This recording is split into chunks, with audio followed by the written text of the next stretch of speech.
it's very common on Christmas cards and indeed on some birthday cards to want to add a little bit of foil or glitter or whatever, but it's not necessarily that easy to do it if you're freehanding.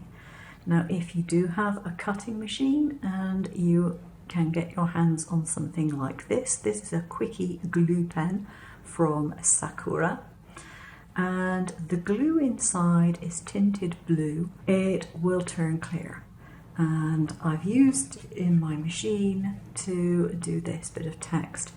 Now, it's interesting because you need to look at the various fonts that you've got. Now, I did this on my computer, so I was able to use a font from my computer. It actually has a double line, but because I've done it with a pen in my software and I allowed it to go very slowly, the double line actually sort of dribbles into all one. So you don't have a double line there. You have perfectly solid letters. Now, if you're going to do a much smaller design, then you would probably get solid letters anyway. Now, how you control how much you get is simply by the pressure and the speed in your machine. If you're finding that you're not getting enough glue, you want to slow down your speed so that the pen has a chance to release the glue. If you have a pen which is quite juicy, this one happens to be an empty one and I used a fresh one to do this. If you happen to have a very empty pen, what you'll find is that you may get something out, but it's not actually got any blue tint to it, and that basically means you run out. There might be something in there, but it's not enough. So what I'm going to do is just cut a piece of foil, and this is a cheap foil that you'd use on nails and things like that. It isn't a branded one. You wait for it to dry. You don't want to see any blue on it. It doesn't take very long. Generally, by the time the machine has finished drawing it, it's halfway to being dry already. And then you put your foil on top. Now, if you want to, you don't have to, but if you want to, you can keep your card on the machine and you can swap to an embossing tool and you can write with your embossing tool, and then that will go over exactly where you've put your letters. But you do have to make sure you don't remove it from your machine to do that. You can't take it off and then put it back on, because you may not get it in exactly the right place. You can go over this with a bone folder or the back of your nail or whatever, and you want to see this actually come up without anything on it. So it needs to be rubbed down well. Transfer the foil to the glue. So if it looks like that, you just don't see anything. Don't lift it off yet because it's not done. If you've missed any bits, you can go over it again. I've got a little bit on that W that didn't come out wonderfully by the looks of it. So I go over that again, and if there's any glue there, it's going to pick that foil off. If you've got somewhere it shouldn't be, you should be able to erase that. My next tip is about erasers. I hunted high and low to find one of these, and the reason I wanted it is because I wanted the rougher piece, the blue side. Now the trouble is, a lot of the time these days erasers are put in packages and you can't tell how hard or how smooth, how rough they are.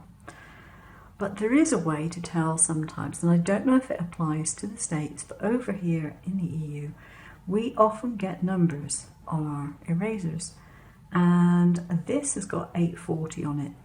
The higher the number, the rougher the eraser. So this is a pen eraser, so it's got a high number, 840. I have seen erasers as low as 300 or so, and those are obviously a lot softer. So high number, higher scratching. That's what you need to remember. So I had a little bit of extra foil over here and I erased it, and I'll show you how effective this is at getting rid of the foil. I've already got rid of the letter L there, but if I just go over this relatively lightly, Now bearing in mind this has got glue underneath, so you will still see the mark, but all the foil has gone. You can sometimes get rid of glues with it as well if you've got a dab of glue somewhere where it shouldn't be.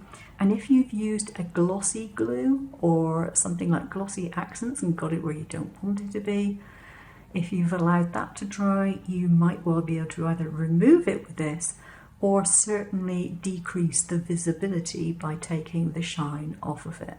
Quite often it's very difficult to get pen to show up on a very dark card. Now as you can see, I have a deep red card. Actually it looks more postbox red on camera, but it's actually a burgundy red, I guess. And normally it would be quite difficult to find things to show up on that. However, what I used in this particular case was one of the Moonlight pens from Sakura. It's a Sakura Moonlight Jelly Roll, and these are like neon colours. So the green pen shows up extremely well. I'll give you testers of the other ones. And the reason I mention this is because quite often Christmas time is a time when you do use deep reds and blues and things like that from time to time, and these colours show up better than a lot of other colours would. So the orange, for example, is a really good one, and a yellow one, and I've got the pink one here. There we go. So some colour swatches. You can see that those show up quite nicely on a dark colour. Very handy, and like the rest of the Jelly Roll pens, they will fit in the same size holder.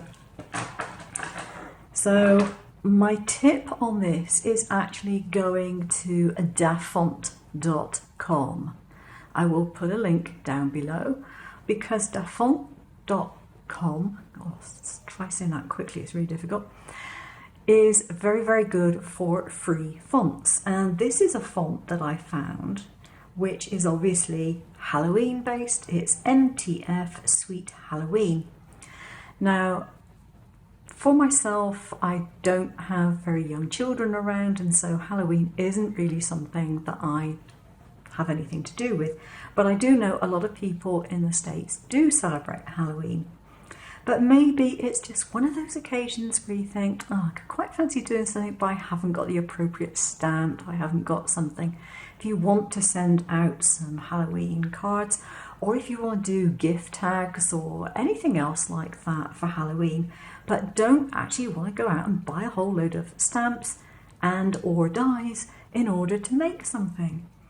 On Dafont, this is just one of the fonts that I found out, a pictorial font, and it works just the same way as any other font. You just type and you get pictures instead of letters.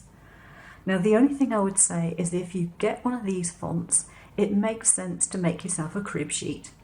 So write down the letters of the alphabet against each character that you actually type out, so you have your own crib sheet, or just print it off from your computer when you see the actual font in place. That applies to Halloween. However, the same thing applies to Christmas. There are a lot of Christmas fonts, pictorial fonts, in dafont.com and other free sources of fonts.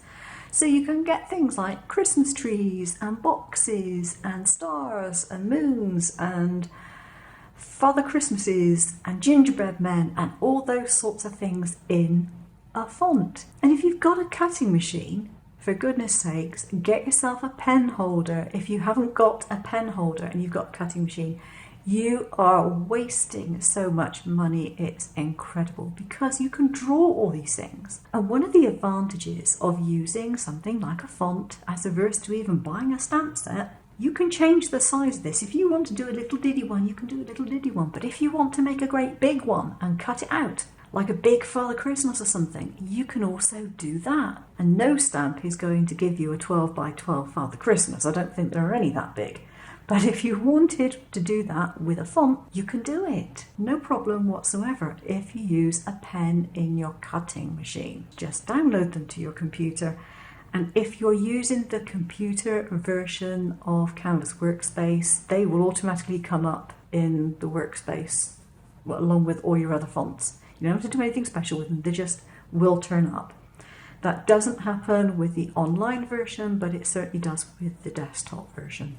Pictorial fonts are also really, really good if you want to make stickers. Here are the few shapes that I decided to cut out. I do have a couple of little holes in them simply because my drawings were close to each other and I put a 2mm offset on. But you know, I'm not bothered about that because I probably won't use them. I just cut them out for the fun of it. Now for something completely different. Mats. This is a mat which I purchased as part of a set from, I think it was Aldi. It's a cutting mat designed for the kitchen. And this has actually got nothing to do with cutting on cutting machines, not directly anyway. So the other side this mat is, it's not tacky, but it's almost rubberized. Here I have a frame that I've cut out. Now you can cut it out as I did freehand with a craft knife and a metal edged ruler. It's not particularly easy to cut through, but you can do it with a bit of persistence. And what I've done is I have put some double-sided tape around the edge of this frame close to the center. So there's a little bit unsticky at the edges, but this side has got sticky tape on it. And in order to do what I want to do with this, you need a little bit of fabric, because I'm going to turn this into a screen printing frame. Now it's possible that with Christmas coming up, and I say this in August, oh dear, you might be thinking of making gifts for people and maybe you want to personalise them. And one way of doing it is to put names on things or various designs. You can do stencils if you've got a design that's got free floating areas like you have in the loops of letters. You need to do a screen print to get it done easily. So what you do is you want to put this over your frame and stretch it out at the same time. So the easiest way of doing this is to fold it so that I can hold most of it out of the way, and I'm just going to sort of like concertina the fabric because that's the easiest way of doing it. Stretch it and pop it down on one side. Now this is starting to stick but hasn't stuck very much, so you can stick it down on one side. Then what you want to do, now this is assuming you're doing this on your own, you haven't got another set of hands available. Grab something heavy, I've got a really heavy tape holder so I can put that there. That leaves both hands free to stretch it up to the top, like so. And you can pull it a little tighter at the sides.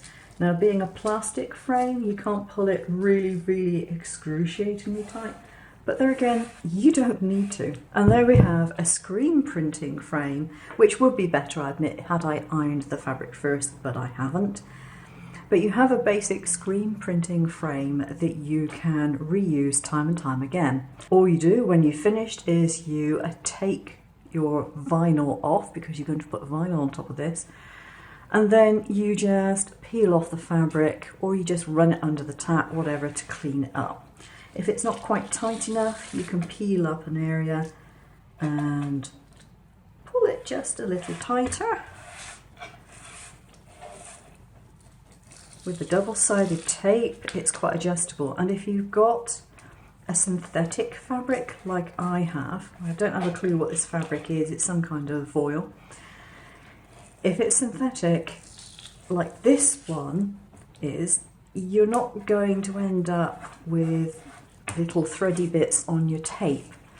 It just doesn't shed like that. I've got my vinyl piece cut out and I've weeded it. Now you have to be careful not to make the mistake that I made the first time round and then kicked myself, because I automatically took out the centres of the letters rather than taking out the letters, and of course I don't want to do that, I want to leave those bits in.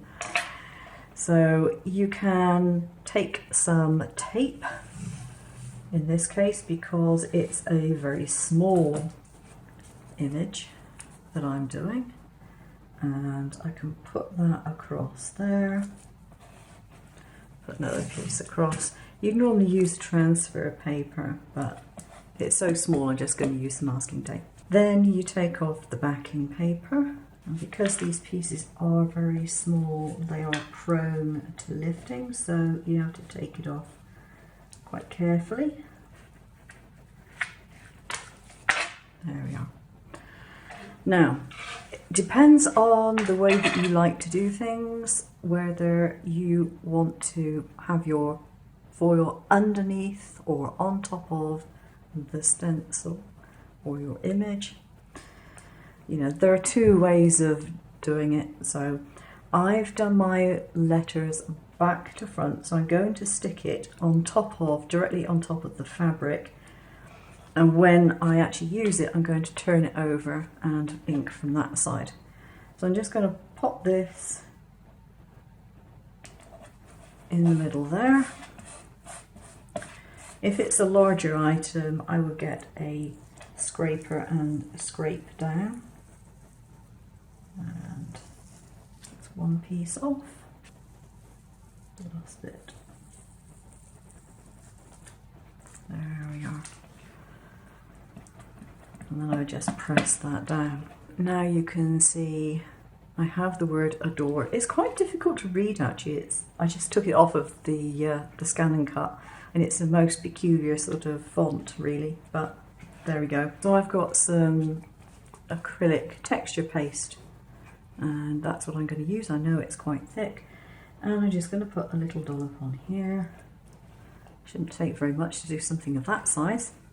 And I can hold it in place.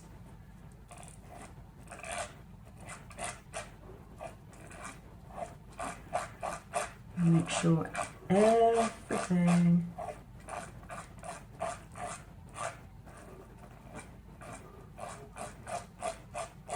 is covered. And then you lift up and you have your design, and then you just run this under the tap to clean it off. Perfectly clean. Excellent result. My next tip is a very simple one, but it's nonetheless effective. If you want a nice sparkly border, you want to put some glitter on a card, but you really don't want all the mess, put your glitter on with double-sided tape. Now, what you need to do is to find yourself a relatively wide tape. This is great because it's big enough for pretty much any sentiment you're going to put on a card. You can cut it in half lengthways if you want to. You can use it for borders. You can use it for flowers and things like that. And it's nice and cheap. What you do is you put your double-sided tape onto a piece of vinyl backing. Now, a word of caution here. This backing is from some Arteza vinyl and is quite a decent backing. This works quite well. As you can see, I cut my design all the way through. The time before when I did it, I tried putting on this, which is a very cheap, thin backing for a book covering type vinyl.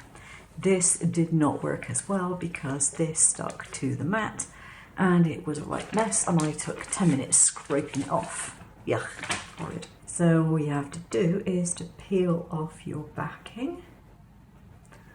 And the good thing is that doing this, you can leave the other part of the backing on temporarily while you do other parts of the design if you want to. So, for example, I'm just putting it onto a piece of scrap card here. I'm going to get a piece of baking parchment, and I'm going to take off this top layer and put some glitter on. So I can really douse it in glitter.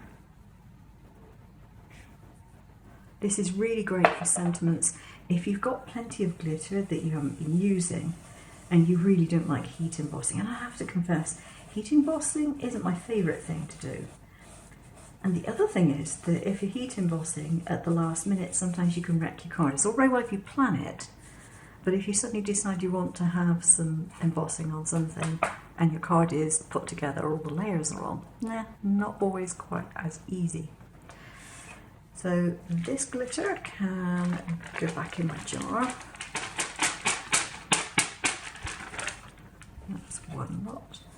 I'm really going to give that a good rub, burnish it on, and then what I like to do is take a brush to get rid of the rest of it.